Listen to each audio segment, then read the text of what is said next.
बहुत स्वागत है आपका एक बार फिर बुलेटिन में। शुरुआत करते हैं बिग बुलेटिन की, जहां दिल्ली के करावल नगर में 4 मंजिला इमारत गिर गई, जिसका कारण ये बताया जा रहा है कि यूपी के लोनी इलाके के बुलडोजर ने करावल नगर में आकर नाले की सफाई करना शुरू कर दी, जिसमें बिल्डिंग गिर गई। बिल्डिंग के गिरने का वीडियो भी वायरल हो रहा है और इस मामले पर आपने सवाल उठाया है, आखिर यूपी के लोनी का बुलडोजर दिल्ली में कैसे पहुंचकर कार्रवाई करने लगा। यह सवाल भी उठ रहा है कि मकान मालिक को कौन मुआवजा देगा, यूपी की सरकार या फिर दिल्ली की सरकार, और इसी पर चर्चा करेंगे। लेकिन उससे पहले रिपोर्ट।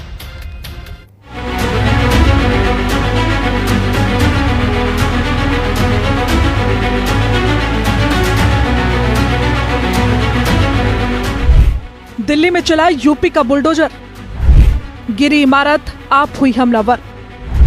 दिल्ली सरकार पर आपने सवाल दागा, यूपी का बुलडोजर कैसे कार्रवाई करने लगा।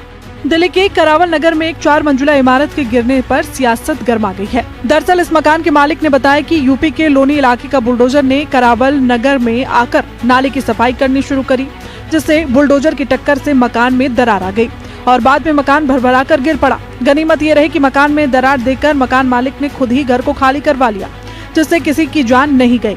इस मामले को लेकर आम आदमी पार्टी ने दिल्ली की रेखा गुप्ता सरकार पर सवाल उठाए हैं।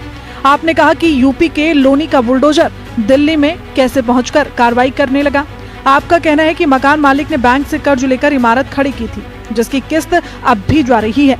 ऐसे में मकान मालिक को कौन मुआवजा देगा, दिल्ली सरकार या यूपी सरकार। वहीं बीजेपी का कहना है कि इस मामले में अगर किसी स्तर पर लापरवाही हुई है, सरकार उचित कार्रवाई करेगी। दिल्ली के करावल नगर में एक गरीब आदमी का घर इसीलिए टूट गया कि यूपी से एक बुलडोजर आया जिसने नाला साफ करना था, जिसके साथ कोई इंजीनियर नहीं था, और जब नाला साफ कर रहा था उस समय पर उस घर की नींव पर कुछ वार हुआ, जिसकी वजह से उसमें क्रैक आ गए, लोग निकल गए और वो मकान गिर गया। कौन लेगा इसकी जिम्मेदारी। साकेत में एक बिल्डिंग गिर जाती है, 4 डॉक्टर मारे जाते हैं, कौन लेगा इसकी जिम्मेदारी। 21 लोग मालवीय नगर में एक आग में झुलस जाते हैं, जिसमें से 17 विदेशी मूल के लोग थे, कौन लेगा जिम्मेदारी। पालम में आग लगी थी फरवरी में, आज तक किसी की जिम्मेदारी तय नहीं हुई है। दिल्ली में ऐसा क्या हो रहा है कि इतनी बिल्डिंगें गिर रही हैं, आग लग रही है, पर जिम्मेदारी किसी की नहीं हो रही। बुलडोजर यूपी का था, दिल्ली में कैसे आया नाले की सफाई करने। तो देखिए, ये दोनों राज्य सरकारों का समन्वय होता है और समन्वय के साथ ही सरकारें काम करती है।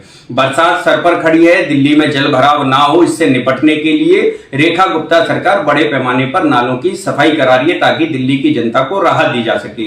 उसी के तहत ये यूपी से बुलडोजर मंगाए गए थे और दिल्ली के अंदर ये सफाई कर रहे थे। मगर इसमें एक एंगल ये भी देखना होगा, ये जो बिल्डिंग गिरी है, कि आखिर इस बिल्डिंग ये इतनी कमजोर क्यों थी, इसकी नींव इतनी कमजोर क्यों थी, आखिर वो कौन लोग थे, कौन सरकारें थी जिनके नेतृत्व काल में ये बिल्डिंगें बनी।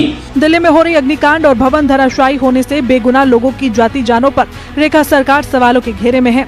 वहीं अब करावल नगर में यूपी के बुलडोजर की कार्रवाई से एक इमारत के गिरने से सरकार फिर घिर गई है। सवाल ये कि जहां अग्निशमन नियमों का पालन कर लोगों की जान बचाई जा सकती है, वहां तो सरकार काम कर नहीं पा रही है, और दूसरी तरफ बेवजह की कार्रवाई लोगों के आशियाने को तबाह कर रही है। ऐसे में दिल्ली की जनता जाए तो जाए कहां। ब्यूरो रिपोर्ट, हिंदी खबर।